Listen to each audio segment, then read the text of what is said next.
we bring them back. This year, we feel extremely privileged to have as our guest a member of the class of 2000, Miss Elizabeth Breckenridge. During her high school years here at Central, I would describe Elizabeth as a truly involved student. Not only was she a cheerleader, 6th grade camp counselor, peer teacher, and a member of Project Help, but she was very active in our student council, which eventually led to her being elected as the student body president for her senior year. She remembers planning all of the homecoming events and reports that her parents still have Homecoming 1999 spray painted on their garage floor because they were unskilled at using drop cloths. I believe that Elizabeth would describe herself as not the most gifted student academically, but her dedication and diligent work ethic made her very successful. And she lists among her favorite teachers many who are on staff today. Susan Hoffman, Paula Elliott, Sandy Patterson, Kathy Dobkin, Lou Jobst, Julie Pepper, Donna Cleveland, and John Theobald. She also mentioned her principal, Mr. Bill Meyer, who is also with us this evening. Elizabeth is a graduate of Indiana University with a bachelor's degree in public affairs. Her concentration was in management, and the degree has served her well so far. She has held positions at, among others, the Institute for Family-Centered Care, and my favorite, the National Pork Producers Council. I'm still trying to figure out what a nice Jewish girl from Chesterfield was doing there. But she began her political career as an intern in the office of Senator Evan Bayh from Indiana in 2003.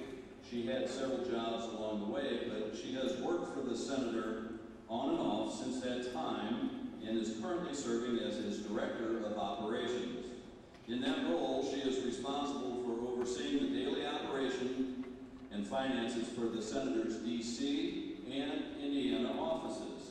She has seen a lot of famous and infamous people. Certainly interesting. Her parents, Dan and Betsy, are longtime supporters of Parkway Central and Parkway in general. Her brother Tim and sister Penley are both graduates of Central High, as is her mother, Betsy, and they are here in the audience this evening. It's great to have Elizabeth back home for a while, and I'd like for you to meet her right now. Ladies and gentlemen, Miss Elizabeth Breckenridge.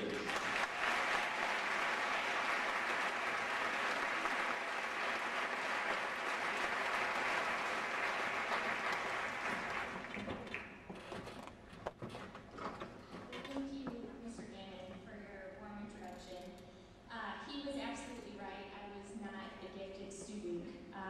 Definitely B's, and I want to get something off my chest before I start my formal remarks, but in college I had to take microeconomics twice. So moving on, I feel a lot better. That's not something that really comes up in my professional life, but I wanted to share with all of you. Congratulations, class of 2010. Graduating from high school is a product of the hard work, dedication, and persistence that you have demonstrated for the past 18 years. I want to acknowledge your parents, extended family, friends, teachers, counselors, and coaches because I know they have helped you in this journey. When I got the call about speaking tonight, I immediately began thinking about what I wanted to share with you.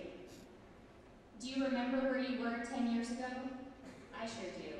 I was sitting exactly where you are. I was excited, definitely a little scared, but ready to face the world. Now, most of you probably have an idea of what is in store next, and if you don't, that's okay. I want to share some of my stories from the last 10 years that will hopefully provide some insight and guide you in making the decisions that you will encounter in the next phases of your life. The first thing I learned after graduation is that no matter how much you think you have things figured out, life doesn't always go as planned. In our senior video, when asked what I wanted to be doing in 10 years, I said, graduate from the University of Kansas, become a psychologist, and move back to St. Louis.